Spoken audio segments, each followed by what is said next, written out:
She hid a broken arm under long sleeves and cleaned his floors like nothing was wrong until Mark Tillman saw the bruises. By midnight, he had rounded up the 15 men who hurt her. By dawn, their world had ended. This is the night a mafia boss taught the city what happens when you touch someone under his protection. And what he discovered in that warehouse? It wasn't just about revenge. It was about power, justice, and a woman who refused to stay a victim. Stay with me because this story gets dark before it gets light.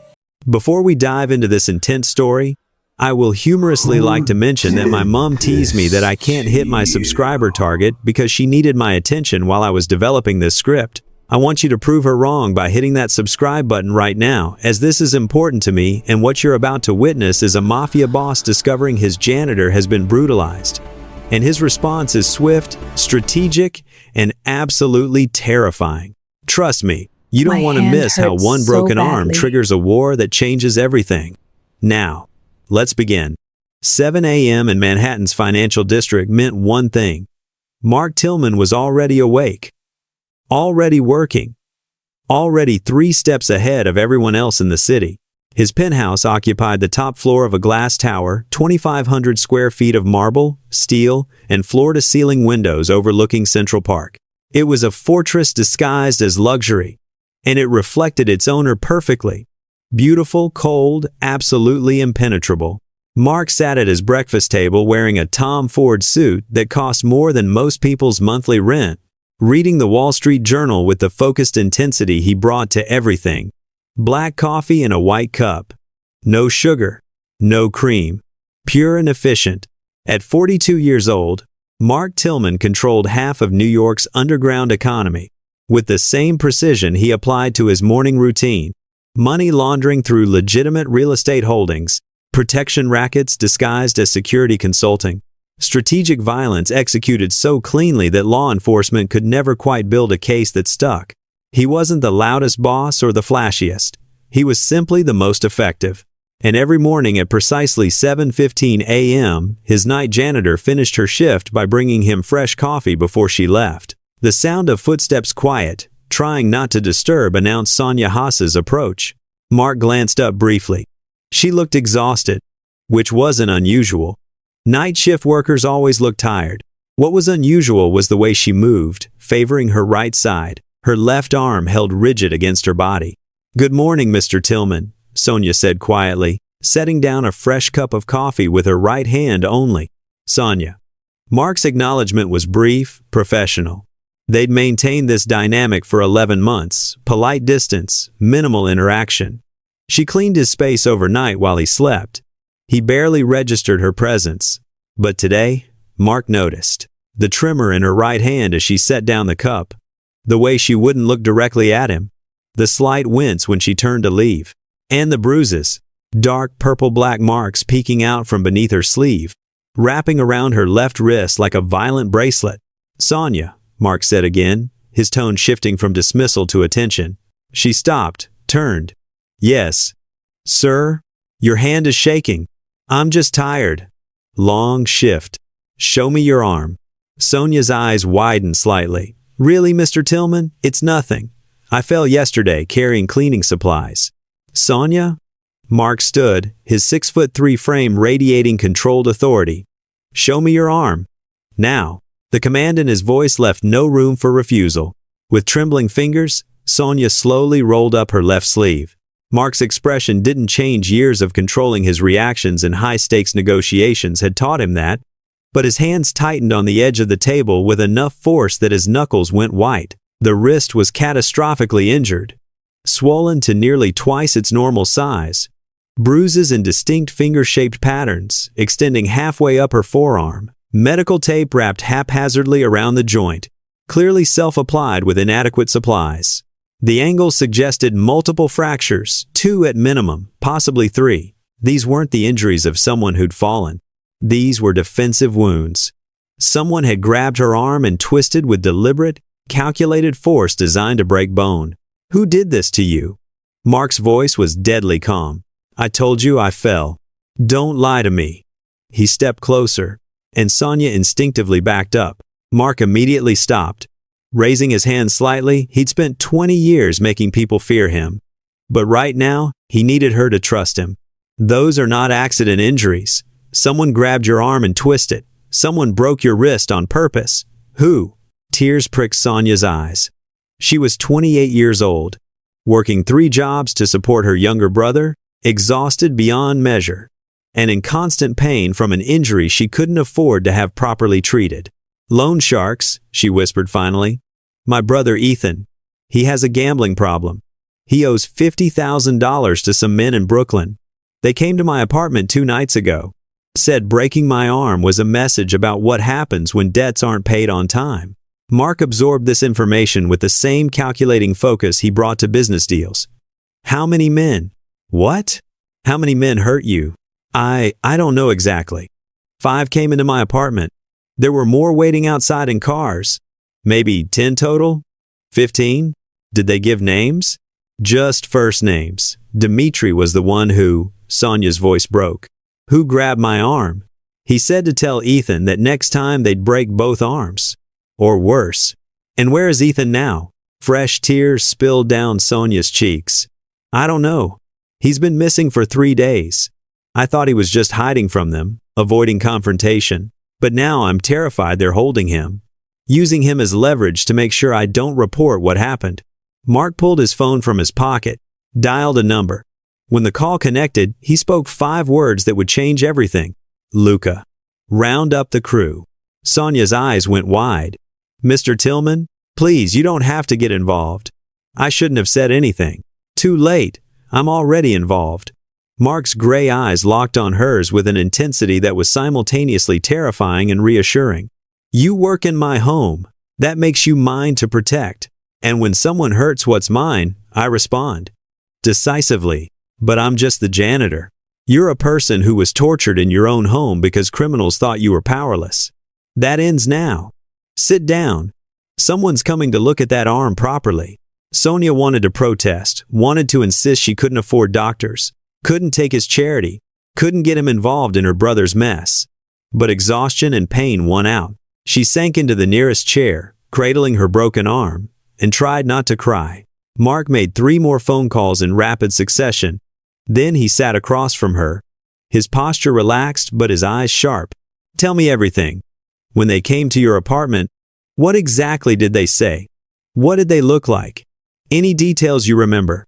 And Sonia, desperate, scared, but suddenly feeling less alone than she had in days, told him everything. Within 30 minutes, Mark Tillman's luxurious penthouse had transformed into a tactical command center. Luca Moretti arrived first, Mark's second in command, 35 years old. Former Army Ranger who'd transitioned to private security before Mark recruited him 8 years ago. Luca had the build of someone who could kill you with his bare hands and the mind of a chess grandmaster. It was a useful combination. Boss, Luca acknowledged, then saw Sonia sitting in the corner, pale and shaking. His expression hardened. What happened? Loan sharks, Kozlov's crew, probably, broke her wrist as a message to her brother. Mark's tone was conversational, but Luca had worked with him long enough to recognize the cold fury underneath. I want them found. All of them. By tonight. How many are we talking? She estimates 15. I want identities, locations, routines. Everything. Luca nodded, already pulling out his phone to mobilize resources. Consider it done. 3 more men arrived. Victor Reyes, surveillance specialist. James Keller, financial investigator. And Thomas Wu, Mark's attorney. They spread out across the penthouse's dining table with laptops, phones, and files. Then Dr. Rebecca Walsh arrived, Mark's personal physician, 43 years old, discreet and exceptionally well compensated for her willingness to treat injuries without asking uncomfortable questions or filing mandatory reports. Rebecca, this is Sonia. She needs an immediate assessment and treatment plan. Mark gestured to where Sonia sat. Someone broke her wrist 2 days ago. She's been working with untreated fractures. Rebecca's professional expression flickered with sympathy. She approached Sonia gently. May I examine you? Sonia nodded, and Rebecca carefully unwrapped the makeshift bandages. The examination took 15 minutes. When Rebecca finished, her expression was grim. 2 fractures in the radius, 1 in the ulna. The brakes are clean but displaced. Whoever did this knew exactly how much force to use. She needs surgery within 48 hours, or she'll lose significant range of motion permanently. The bones are already beginning to heal incorrectly. Schedule it, Mark said immediately. Today if possible, whatever it costs. Mr. Tillman, I can't. Sonia tried to protest. I don't have insurance. I can't afford. You're not paying. I am. Mark's tone brooked no argument. You were injured because of your brother's debt. I'm handling that debt and its consequences. That includes your medical care. But why? I'm nobody to you. Just someone who cleans your floors. Mark looked at her directly. You work in my home. You've been here almost a year. You do your job well, you're respectful, and you never ask for anything. That makes you more valuable than half the people I do business with. And when someone under my protection is hurt, I respond. It's not charity, Sonia. It's the principle. While Rebecca made calls to arrange emergency surgery, Luca pulled up information on his laptop. Boss, based on Sonia's description and the Brooklyn location, this is definitely Dmitry Kozlov's crew. He runs street-level enforcement for Yuri Volkov's loan shark operations. 15 active members, mostly Russian and Ukrainian immigrants with violent backgrounds. Mark's expression darkened. Yuri Volkov, a rival boss who'd been pushing into Mark's territories for months, testing boundaries, looking for weaknesses. This wasn't random, Mark said quietly. Yuri's people knew Sonia works for me. They targeted her specifically to send me a message. Makes sense, Luca agreed. Hurt your employee, see how you respond.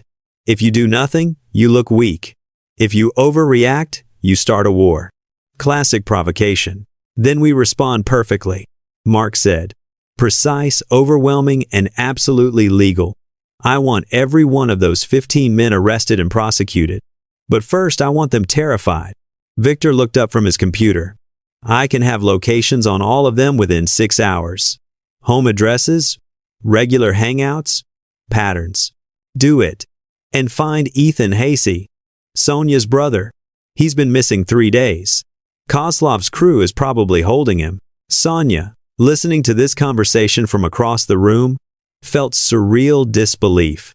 45 minutes ago, she'd been hiding her injury and praying she could keep working long enough to earn money for Ethan's debt. Now a mafia boss and his entire organization were mobilizing to find her brother and punish the men who'd hurt her.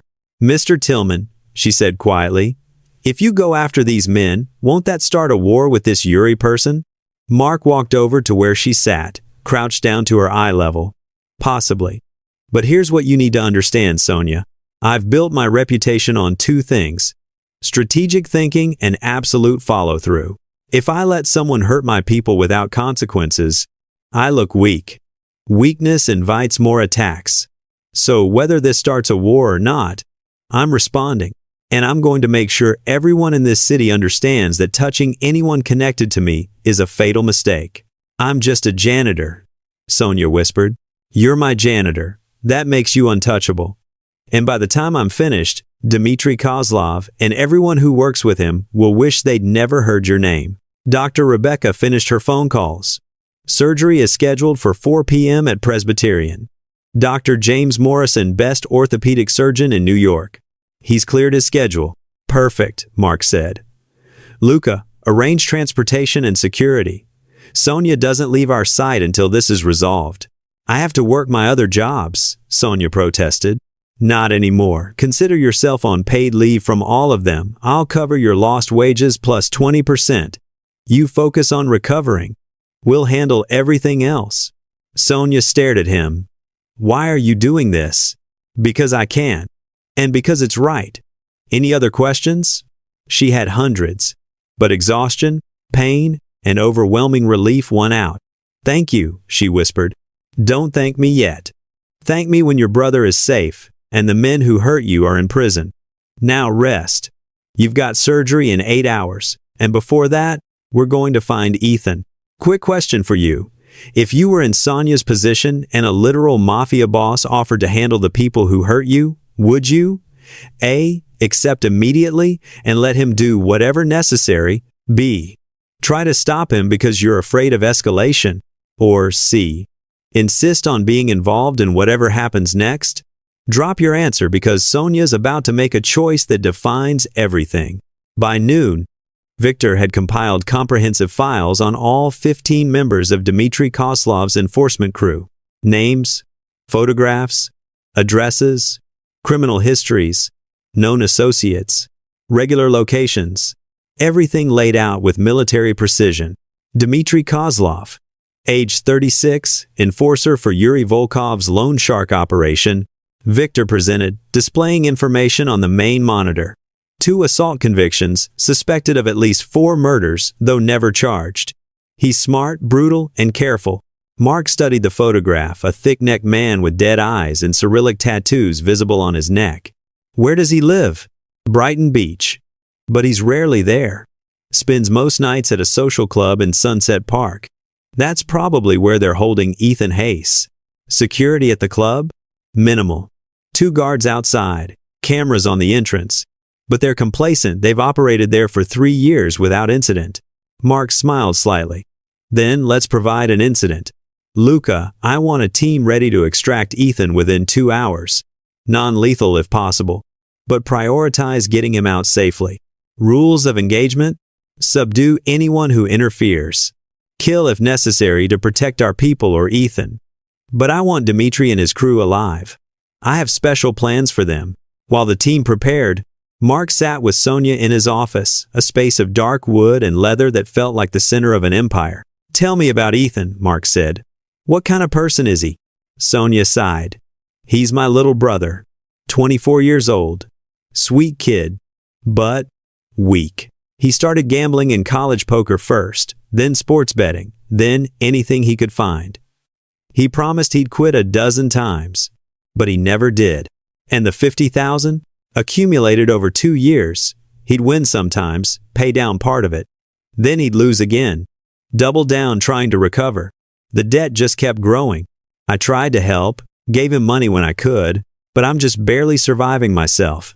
Why didn't he go to rehab? Costs money we don't have. And he doesn't think he has a problem, thinks he just needs one big win to fix everything. Sonia's voice broke. I love him, but I'm so angry at him. His choices led to this. To my arm being broken? To him being kidnapped? I know I should be more sympathetic, but right now I just want to shake him and scream. Mark nodded. That's reasonable. Love and anger aren't mutually exclusive. You can want to protect him and want to throttle him simultaneously. Is that how you feel about your people? Sometimes. Most of them make terrible decisions that I have to fix. But they're mine. So I fix the problems anyway. At 2:15 p.m., Victor's surveillance confirmed Ethan's location. Basement of the social club in Sunset Park, guarded by 2 of Kozlov's men. Luca assembled a team. Himself, Victor, James, Thomas, and 3 others. They moved out at 2:30 p.m. in 2 unmarked vehicles. Mark watched the operation unfold via live video feeds from body cameras. The extraction. 2:47 p.m. Luca's team approached the social club from 2 directions. Victor disabled the security cameras with a signal jammer. Simple, elegant, leaving no trace. 2 guards stood outside the entrance, smoking and joking in Russian. They never saw Luca coming. He moved with lethal efficiency, 2 strikes. Both men unconscious before they hit the ground. The team dragged them inside, secured them with zip ties. Inside the club, 4 more men playing cards. Money on the table. They reached for weapons when the door burst open, but Luca's team was faster. Hands, show me your hands. 3 complied immediately. The 4th, a younger guy with more courage than sense, tried to draw a pistol. James shot him in the shoulder. Non-lethal, but incapacitating. Anyone else want to be a hero? Luca asked calmly. No takers. Victor found the basement entrance, descended. Found Ethan Hayes in a concrete room, tied to a chair, beaten but conscious. Ethan, I'm Victor. Your sister sent us. You're safe now. Ethan, thin, bruised, terrified, started crying. Sonia? Is she okay? They said they hurt her. She's fine. Broken wrist. But she's getting surgery this afternoon. Come on, let's get you out of here. By 3:10 p.m., Ethan was in the back of one of the vehicles, wrapped in a blanket, being driven to Mark's penthouse. The extraction had taken 23 minutes. 0 casualties on Mark's side. 6 of Kozlov's men subdued and left tied up for police to find later with anonymous tips about drug possession and illegal weapons ensuring arrests. Clean, efficient, devastating. Ethan arrived at the penthouse looking like he'd been through war. His face was bruised, one eye swollen shut. His clothes were filthy. He was dehydrated and trembling. Dr. Rebecca examined him immediately. Bruised ribs, dehydration, minor concussion. Nothing permanently damaged, but he needs rest, fluids, and monitoring. Then Sonia saw him. Ethan! She ran across the room despite her broken arm, threw herself at her brother. Ethan caught her gently, mindful of her injury, and they both broke down crying. "I'm so sorry," Ethan sobbed. "God, Sonia, I'm so sorry. They broke your arm because of me. Because I'm a selfish idiot who can't stop betting on stupid." "Shut up," Sonia said fiercely. "Just shut up and let me hug you. We'll talk about your idiocy later. Right now, you're alive. That's all that matters." Mark watched the reunion from across the room. Something unreadable in his expression. Luca appeared at his shoulder. "Boss, we've got visual confirmation on 12 of the 15 targets. Still looking for the last 3, but we should have them by nightfall." "Good. When you have all 15, I want them brought to the Red Hook warehouse. Alive and unharmed, I need them conscious and able to understand what's happening to them. And then I teach them what happens when you touch my people." After Sonia and Ethan had calmed down, Mark called them both into his office. Ethan looked terrified. He clearly knew who Mark Tillman was and what that meant. "Mr. Tillman, I can pay you back. The 50,000. Mark held up a hand. "Stop. The debt is already handled." "What?" "I've paid off your debt to Yuri Volkov's operation. $50,000 transferred this afternoon. You no longer owe anyone anything." Ethan stared, shocked. "But why would you?" "Because your debt led to your sister being tortured. I'm eliminating the debt so it can never be used against her again." "However," Mark's voice hardened, "this doesn't mean you're off the hook. You have a gambling addiction that endangered both you and your sister. That changes now. I don't have an addiction." "Yes, you do. And you're going to get help for it. I've arranged a spot for you at Mountainside Recovery Center in Connecticut. 90-day residential program, starting next week. You'll go voluntarily, or I'll have you committed involuntarily. Your choice." Ethan's face went pale. "You can't?" "I absolutely can. You endangered Sonia. That makes you my problem to fix. So here's how this works. You complete rehab successfully. Then you work for me for 2 years in one of my legitimate businesses. You'll earn a real salary, pay rent to Sonia for her trouble, and prove you can live without gambling. If you relapse, you answer to me. Understood?" Ethan looked at his sister. Sonia's expression was complicated relief, gratitude, but also something harder. "Do it," she said quietly. "You need help, Ethan. Real help. Accept Mr. Tillman's offer." "Okay, yes, I'll do it." Mark nodded. "Good. Now go with Dr. Rebecca. She's going to make sure you're medically stable. Sonia, stay. We need to discuss what happens next." When they were alone, Sonia looked at Mark with a mixture of awe and confusion. "Why are you doing all this? The surgery, paying the debt, helping Ethan? You barely know us." Mark leaned back in his chair. "When I saw your arm this morning, I made a decision. You matter to me now. Whether that makes sense or not, whether it's logical or not, it's true. You've worked in my home for almost a year, and I never really saw you until today. That's my failure. But now that I see you, I'm not going to unsee you. Which means you're under my protection. All the way. But the men who did this, you're planning something, aren't you?" "Yes." "What?" Mark's expression was cold. "Justice. My version and the legal version. They're going to pay Sonia. Every single one of them. And when I'm finished, everyone in this city will know that hurting my people is the worst mistake anyone can make. Sonia should have been scared. Should have told him to let it go, not to escalate. Instead, she said, "I want to be there." Mark blinked, surprised. "What?" "When you confront them, I want to be there. I want them to see me, to know that I didn't disappear, didn't stay broken. I want to look them in the eyes." "Sonia, it's going to be violent. I don't care. They made me a victim. I want them to see that I survived, that I'm stronger than they thought." Mark studied her for a long moment, then nodded slowly. "All right. But you stay behind my men at all times. You watch from safety. Agreed?" "Agreed. Then be ready." We move at midnight. By 8 p.m., Luka's team had successfully located and captured all 15 members of Dmitry Kozlov's crew. The operation was surgical, simultaneous raids on 5 locations across Brooklyn and Queens, coordinated to the minute. Every target was taken alive, subdued with non-lethal force, transported to holding locations to await final assembly. Mark watched the operations unfold from his penthouse. Multiple video feeds showing each capture.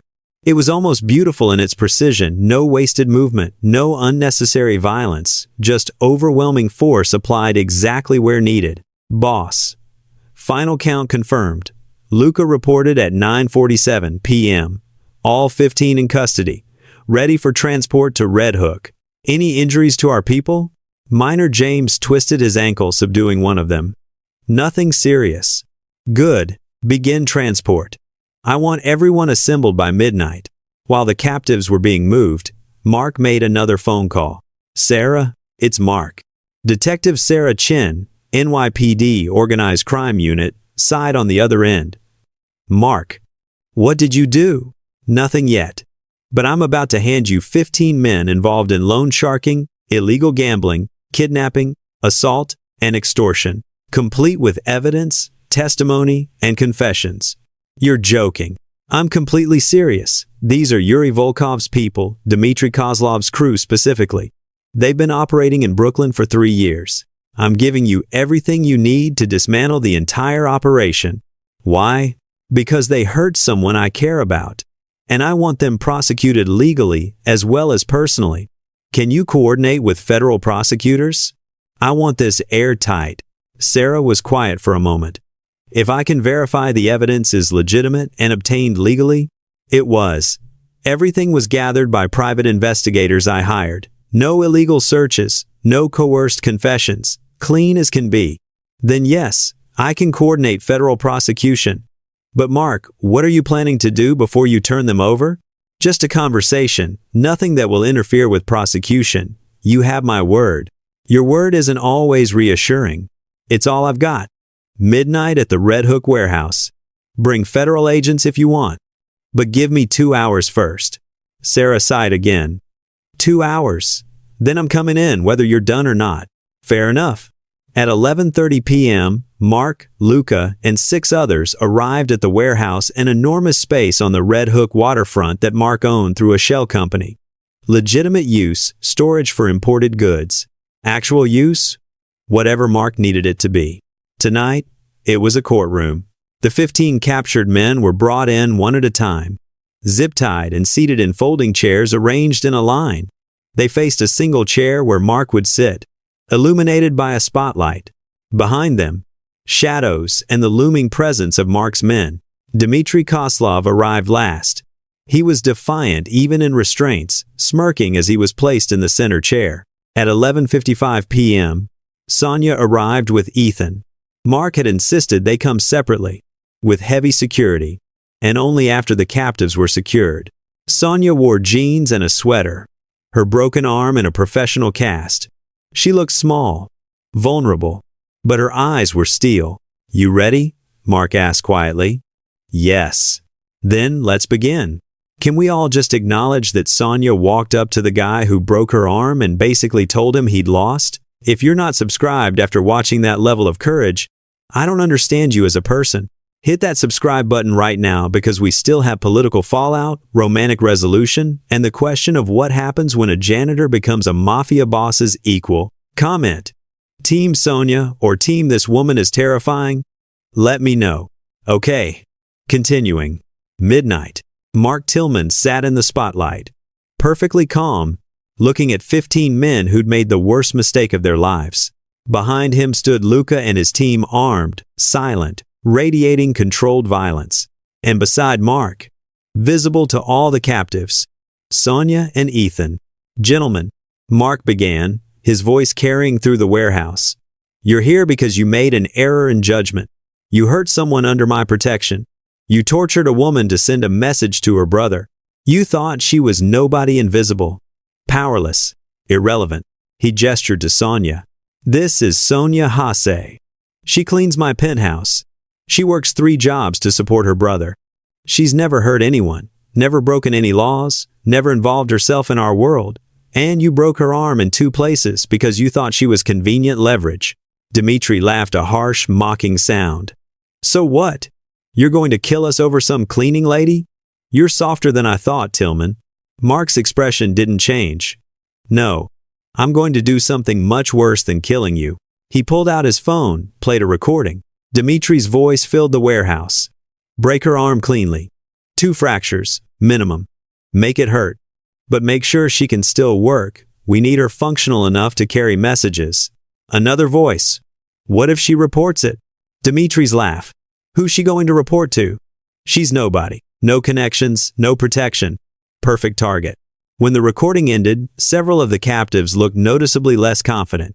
"That recording," Mark continued, "is currently in the possession of the FBI, along with financial records of your illegal gambling operation, testimony from 3 of your associates who agreed to cooperate, photographs of assault victims, and enough evidence to put every one of you in prison for 20 years minimum."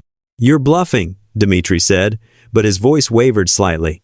"I never bluff. Federal agents are outside this building right now, waiting for my signal. They have warrants for all 15 of you. The question isn't whether you're going to prison, that's already decided. The question is for how long." Mark stood, walked closer to the line of captive men. "Here's my offer. You plead guilty to assault, illegal gambling operations, and racketeering. You cooperate fully with prosecutors. You testify against Yuri Volkov's larger operation. In exchange, the federal prosecutor will recommend reduced sentences 5 years instead of 20. You serve your time quietly, and when you get out, you never go near Sonia, Ethan, or anyone connected to me again. You see them on the street, you cross to the other side. You hear their names, you forget them immediately. And if we refuse?" one of the men asked nervously. "Then you get the full 20 years. And I make sure your time in prison is particularly unpleasant. I have connections in 6 different facilities. I can arrange for your safety to become questionable." Silence. Several men exchanged nervous glances. This wasn't what they'd expected. Most thought they'd be beaten or killed. A legal prosecution with reduced sentences for cooperation was almost merciful by comparison. But Dmitri remained defiant. "You think you can just—" "Shut up, Dmitri," one of his own men interrupted. "He's offering us a deal. A good deal. Take it. We work for Yuri. If we testify—" "Yuri isn't here," another man said. "He didn't send anyone to help us. We're on our own." Then Sonia stepped forward. Every eye in the warehouse turned to her, this small, injured woman walking toward 15 men who'd hurt her. She stopped directly in front of Dmitri, looked up at him. "You broke my arm because I was convenient," she said, her voice steady despite the tremor. "Because I was invisible. Because you thought no one would care. Lady, I don't. But I'm standing here now, and you're the one in restraints. You're the one facing prison. You're the one whose life just ended. All because you underestimated the nobody you chose to hurt." She turned to address all 15 men. "You treated me like I was disposable, like I didn't matter. But I matter to people who have more power than you'll ever have. And now you're going to spend the next 5 years or 20, depending on how smart you are, thinking about how badly you miscalculated." The silence that followed was absolute. Finally, Dimitri's shoulders slumped. "Fine, we'll take your deal." "All of you?" Mark asked. Nods from all 15. "Good. Then here's how this works. Federal agents come in, you're processed and charged. You speak to your lawyers, you arrange plea deals, and you spend every day of your sentence remembering what happens when you touch people under my protection." Mark made a gesture.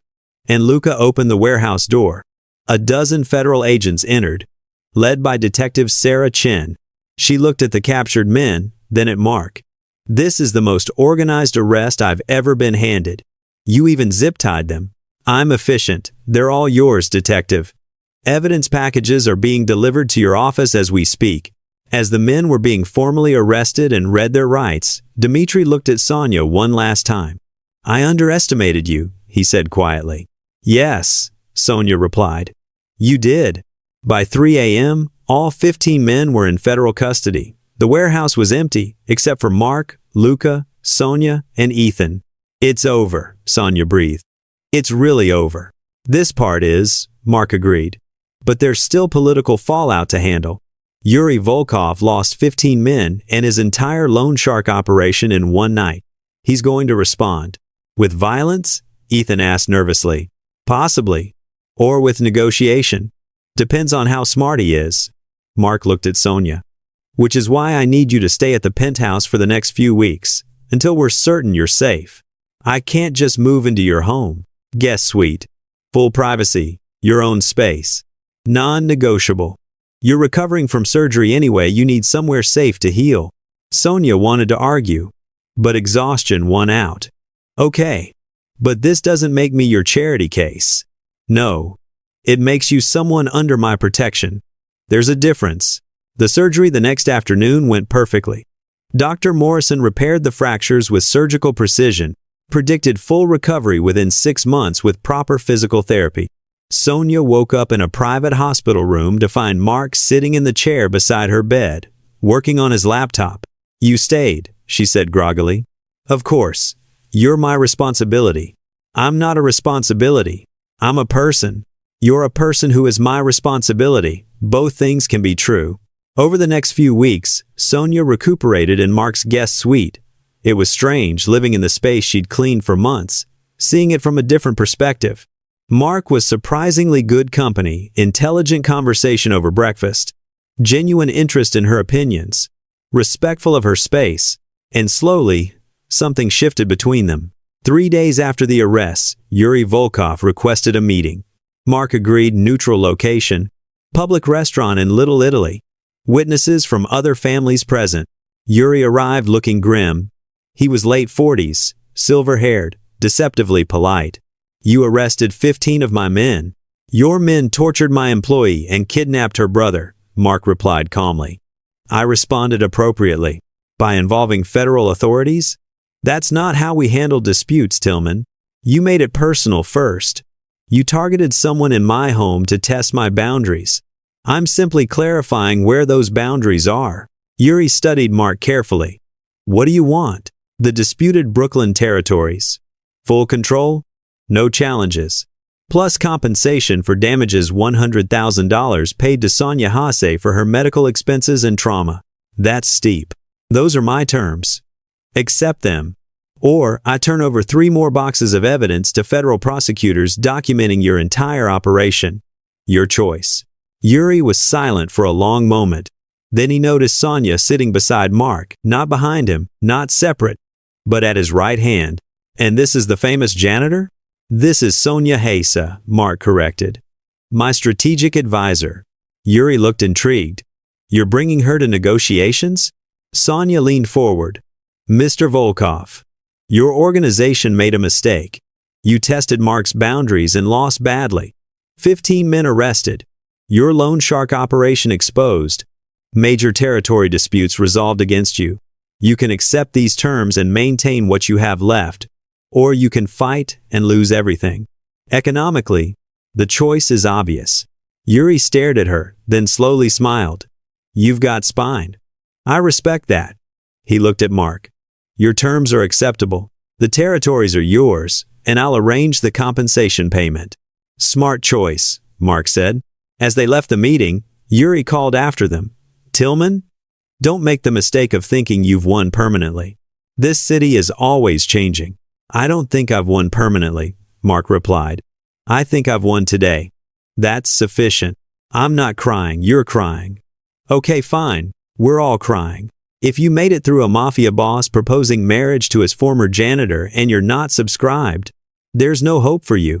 Hit that button, turn on notifications, and comment, did Mark earn this proposal or should Sonia have made him work harder? Discuss. One more chapter, the epilogue. 18 months later, Sonia Tillman stood in the conference room of Tillman Industries, the legitimate face of Mark's business empire, reviewing development plans for a new community center in Brooklyn. She'd long since stopped being the night janitor. That life felt like a different person's memory. After her arm healed, Mark had offered her a permanent position, Director of Community Investment, overseeing the charitable and legitimate aspects of his operations. Good salary, meaningful work, genuine impact on neighborhoods that needed it. She'd accepted. Ethan had completed rehab successfully and was 18 months sober. He worked in Mark's legitimate security firm now, proving himself reliable for the first time in years. Sonia was proud of him. And Mark. Mark had become something she'd never expected. They'd married 6 months ago, a small ceremony. Just close friends and family. No mob theatrics, no political display. Just two people choosing each other? How was the city council meeting? Mark asked when she returned to their penthouse that evening. Productive. They approved the development project. We break ground next month. That's my girl. He pulled her close, kissed her forehead. Sonia looked at her left hand, the one that had been broken, the one that now wore a platinum wedding band. The scars were still visible, faint lines that reminded her of where she'd been. Do you ever regret it? She asked. That morning you noticed my arm? Never, not once. Mark's expression was serious. That morning changed my life. Made me realize I'd been living half a life. All power, no purpose. You gave me purpose, Sonia. I just cleaned your floors. No. You showed me that power without compassion is empty. That protecting people matters more than controlling them. That the right person can change everything. He paused. You reformed me. You chose to evolve. I just showed you it was possible. Same thing. They stood on the terrace overlooking the city, the empire Mark controlled. The community Sonia was transforming. The future they were building together. I'm pregnant, Sonia said quietly. Mark froze. What? About 8 weeks. I confirmed it yesterday. For a moment, Mark Tillman feared Mafia boss, ruthless strategist looked completely stunned. Then, his face broke into a genuine smile. A baby. We're having a baby. Yes, are you? Is that okay? Okay? Sonia? That's... He pulled her into his arms. That's everything. They held each other as the sun set over Manhattan, and Sonia thought about that morning 18 months ago, broken arm, desperate fear, no idea that her life was about to transform completely. Sometimes the worst moments led to the best futures. And sometimes a mafia boss noticing a janitor's pain was exactly what both of them needed to become who they were meant to be. And that's how a broken arm led to justice, transformation, love, and apparently a baby. If you made it through this entire emotional roller coaster without subscribing, I'm honestly impressed by your restraint. Hit that subscribe button, turn on notifications, and drop a comment. Was Mark's response justified, excessive, or exactly what the situation required? Also, should we do more mafia protective romance stories? Let me know. Until next time, may all your worst moments lead to your best futures. Bye.